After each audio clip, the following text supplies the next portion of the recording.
সময় তো সরকারের 1 মাস গুনে গুনে দীর্ঘ অনাচার, দুর্নীতি, দুঃশাসন, লুটপাট বলতে গেলে এমন কোনো সেক্টর, এমন কোনো জায়গা, এমন কোনো অবস্থান ছিল না যা নিয়ে মারাত্মকভাবে সমালোচনা এই টেবিলে বসেই আমরা করতে পেরেছি, করেছি। এবং তৎকালীন সময় সরকার দলীয় যারা এসছেন তারাও অনেক সময় গায়ের জোরে ছাড়া অনেক কথার জবাব ঠিকমতো দিতে পারেননি।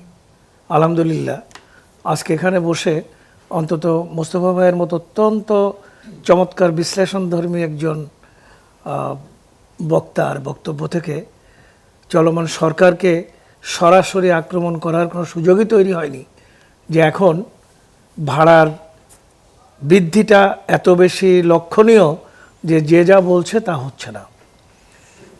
সরকারের এই মন্ত্রণালয়ের সংশ্লিষ্ট সড়ক, সেতু, রেল, বন্দর, মোটামুটি যাতায়াত ব্যবস্থার সঙ্গে সম্পর্কিত আমাদের মন্ত্রী প্রতিমন্ত্রী মিলিয়ে 3 জন। আপনারা দেখছেন প্রতিদিন সকাল থেকে গভীর রাত পর্যন্ত আর ঠিক একই সময়ে সৃষ্ট আন্তর্জাতিক পরিসরে তেল সংকট নিয়ে যে আলোচনা, এর সাথে সাথে ঈদ যাত্রার মতো একটি বিশাল যাত্রা যেখানে 1.5 কোটির উপরে মানুষ ঢাকা শহর থেকে বাইরে যাবে এবং ঢাকা শহরের দিকে অনেকে আসবে।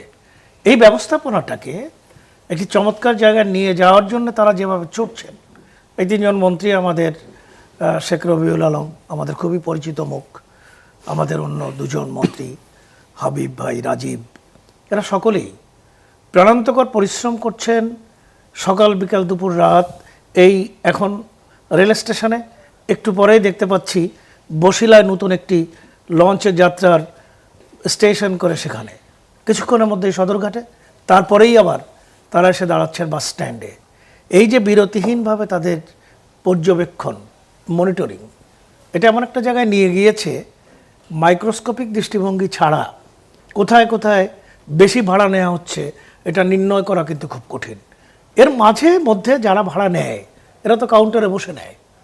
মানুষের ব্যক্তিগত চরিত্রের একই সময় যদি পরিবর্তনের জায়গায় আমরা আনতে না পারি, যারা ব্যবসাটা করছেন তাদেরকে বলা হয়েছে যে আপনারা ব্যবসায়ীরা টিকিটের দাম যত বেশি নেওয়ার চেষ্টা করবেন আপনাদের কিন্তু সেক্ষেত্রে ক্ষতি হবে।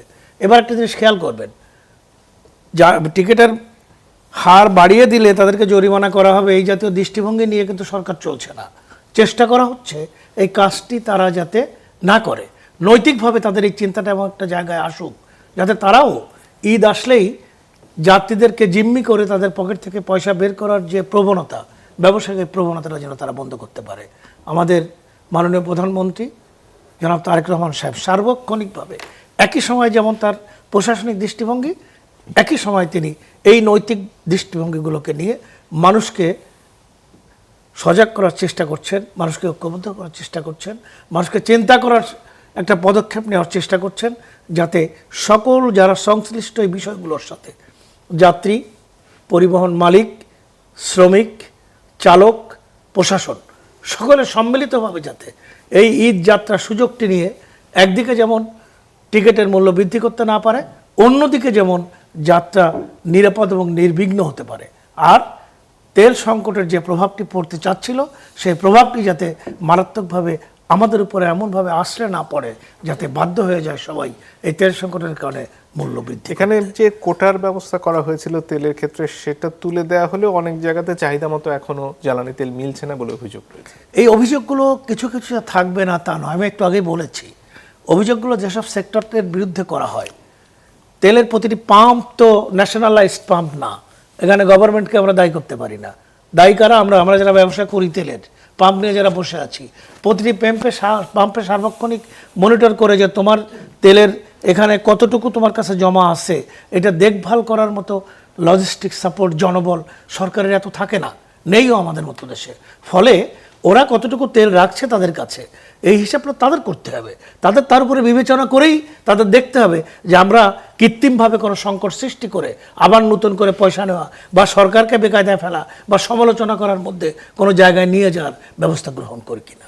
সেই জন্য এটাকে ঠিক ওইভাবে আমরা নেওয়ার কোনো প্রয়োজন আমি দেখছি না।